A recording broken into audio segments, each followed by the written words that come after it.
आपने वो कहावत तो सुनी होगी कि अंधा बाटे रेवड़ी और आपा आपा दे।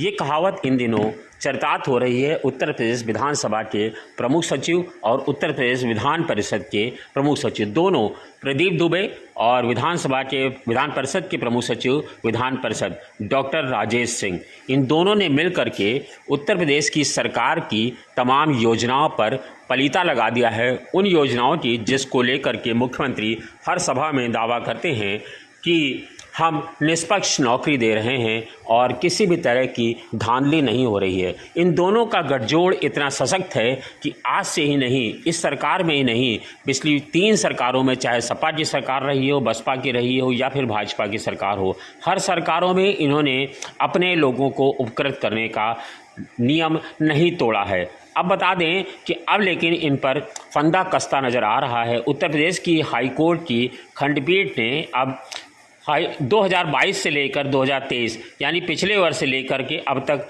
जितनी भी नियुक्तियाँ विधानसभा या विधान परिषद में हुई हैं उनका ब्यौरा तलब कर लिया है, क्योंकि इन नियुक्तियों में अनियमितताओं को हाईकोर्ट ने बेहद गंभीरता से लिया है। आपको बता दें कि प्रदीप दुबे और राजेश सिंह, इन दोनों का गठजोड़ इतना है कि इन्होंने अपने लोगों को खूब उपकृत किया और मनमानी तरीके से नौकरियां बांटी।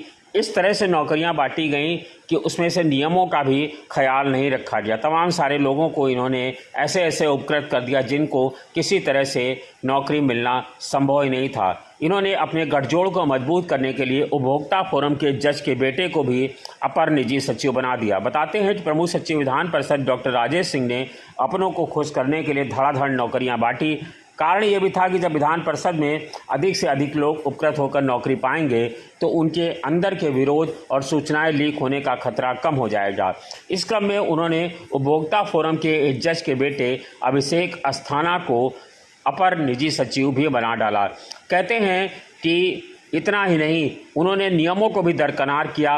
विधानसभा के प्रमुख सचिव डॉक्टर राजेश सिंह ने और विधानसभा के प्रमुख सचिव प्रदीप कुमार दुबे ने आपसी समझ का एक और नमूना पेश किया जब उन्होंने विधानसभा के संपादक अरुण यादव के भाई अभिषेक यादव को विधानसभा में शोध सहायक की नियुक्ति थमा दी। वह भी तब जब अभिषेक यादव के पास आवश्यक अर्हता भी पूरी नहीं थी और यहाँ तक कि कहते हैं कि उनके पास पीएचडी की डिग्री भी नहीं है। इन्हीं सबको हाईकोर्ट ने आधार बनाया है और जज सीबीआई को इसकी सिफारिश कर दी है और सीबीआई को इसका नोटिस भी दे दिया है। यही नहीं, कहते हैं कि एक पूर्व विधानसभा अध्यक्ष के ओएसडी को भी विशेष कार्याधिकारी बना दिया है। विधानसभा परिषद के डॉक्टर राजेश सिंह ने विधानसभा के पूर्व अध्यक्ष रहे ब्राह्मण नेता के निजी ओएसडी पंकज मिश्रा को विधान परिषद का विशेष कार्याधिकारी प्रशासन बना दिया। नियमानुसार इस पद के लिए भी पीएचडी की डिग्री होना जरूरी है, पर नियमों की अनदेखी कर मिश्रा को नियुक्ति दे दी गई। सिर्फ इतना ही नहीं, समिति सदस्य की सिफारिश पर 5 लोगों को रिपोर्टर भी बना दिया है।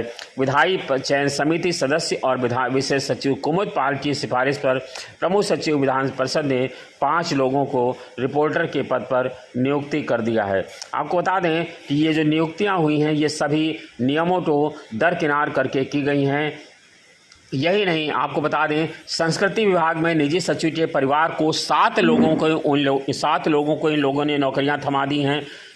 ऐसा नहीं है कि एक ही परिवार के 7 लोग इस नौकरियां के काबिल थे। संस्कृत विभाग में निजी सचिव राजा राम के परिवार के 7 सदस्यों, जिसमें अंकुर रावत, रश्मि रावत भी शामिल हैं, नियुक्ति विधान परिषद में की गई है। ये सभी परिजन काबिल हैं या नहीं, इस पर सवाल बाद उठना लाजमी है कि क्योंकि एक ही परिवार के 7 सदस्य विधान परिषद में नौकरी पा गए हैं, क्या पूरे देश और प्रदेश में इन्हें कोई अन्य नहीं मिला है? पुलिस वेरिफिकेशन में जो लोग उपयुक्त नहीं पाए गए थे, जिनका चरित्र संदेह पाया गया था, उनको भी विधान परिषद में रसूखदार लोगों को नियमों पर ताक पर रखकर नौकरी बांटी गई।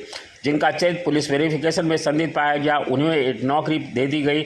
इसमें सुनील कुमार आर्या समीक्षा अधिकारी हैं और ब्रजेश कुमार गुप्ता को सहायक समीक्षा अधिकारी बनाया गया है। ये दोनों ही ऐसे हैं जिन्हें पुलिस वेरिफिकेशन में संदिग्ध पाया गया था। आपको बता दें कि बसपा, सपा और भाजपा तीनों ही सरकारों में अपनी राजनीतिक आकाओं के साथ विधानसभा और विधान परिषद में नियुक्ति से लेकर निर्माण तक धांधली और मनमानी करने वाले प्रमुख सचिव विधानसभा प्रभुदीप दुबे और प्रमुख सचिव विधान परिषद डॉक्टर राजेश सिंह की अराजकता पर अंकुश लगाने का वक्त अभी तक नहीं आया था, लेकिन अब हाईकोर्ट की लखनऊ बेंच ने दोनों ही संस्थानों से 2022 और 23 के बीच हुई नियुक्तियों में धांधली की जांच सीबीआई को सौंप दी है। यही नहीं, 6 सप्ताह में प्रारंभिक जांच रिपोर्ट सौंपने का आदेश भी दिया है। सूत्रों के अनुसार ये आदेश हाईकोर्ट से सीबीआई को डिस्पैच भी कर दिया गया है। खरीद फरोख्त माहिर प्रदीप दुबे और राजेश सिंह का तिलस अब अगर कहीं नहीं चला तो वो दिन दूर नहीं जब दोनों अफसरों के काले कारनामे और नौकरी के नाम पर हजारों युवाओं के साथ हुए अन्याय को सभी के सामने रखा जाएगा। ऐसा नहीं है कि विधानसभा सचिव और विधान परिषद सचिव में नियुक्तियों की अनियमितता सिर्फ इसी वर्ष में हुई है। दोनों ने जब से कुर्सी संभाली है तब से अपनों और अपने चहेतों और निजी हित साधनों के लिए नियमों को ताक पर रखकर रेवड़ियों की तरह नौकरी बांटी है। इसका खामियाजा हजारों प्रतिभाशाली बेरोजगार युवाओं ने भुगता है। आपको बता दें कि विधान परिषद के प्रमुख सचिव डॉक्टर राजेश सिंह ने प्रदीप दुबे को उपकृत करने के लिए विधानसभा में समीक्षा अधिकारी अपने बेटे अरविंदु शेखर सिंह को भी विधानसभा में समीक्षा अधिकारी बना दिया और इसकी एवज में प्रदीप दुबे के 2 भांजों शरद दुबे और पुनीत दुबे को विधान परिषद में समीक्षा अधिकारी बना दिया गया। यानी दोनों ने एक दूसरे को भी उपकृत करने का क्रम नहीं तोड़ा। जब विधानसभा डॉक्टर राजेश सिंह ने अपने बेटे अरविंदु शेखर सिंह को विधानसभा में समीक्षा अधिकारी बनाया तो विधानसभा के प्रमुख सचिव प्रदीप दुबे के दोनों भांजे शरद दुबे और पुनीत दुबे को अपने यहाँ समीक्षा अधिकारी बना दिया। यही नहीं, डॉक्टर राजेश ने तमाम रसूखदारों के परिजनों को विधान परिषद में नौकरी देकर उपकृत किया। पड़ताल में सामने आया है कि रसूखदारों को उपकृत करने के लिए प्रमुख सचिव विधान परिषद डॉक्टर राजेश सिंह ने उत्तर प्रदेश अधीनस्थ चयन आयोग के सदस्य और पूर्व में शासन के कार्मिक विभाग में कार्यरत रहे सुरेश यादव के करीबी रहे राजीव रंजन को भी विधान परिषद में समीक्षा अधिकारी बनवा दिया है। इसी तरह अनुसचिव अधिष्ठान रमेश कुमार गुप्ता के बेटे रोहित केसरी को अपर निजी सचिव का पदभार सौंपा गया है। डॉक्टर राजेश सिंह ने रसूखदारों परिचितों के परिजनों को धड़ल्ले से नौकरी दी है। सवाल ये है कि नौकरों अपनों को ही नौकरी देनी थी तो चयन प्रक्रिया में सरकार के करोड़ों रुपए का खर्च और विधान परिषद प्रदेश के युवाओं को सरकारी नौकरी के सब जवाब आखिर क्यों दिखाए गए, क्यों उनसे फॉर्म भरवाया गया, क्यों तैयारी के नाम पर लाखों रुपए की जरूरत पड़ गई।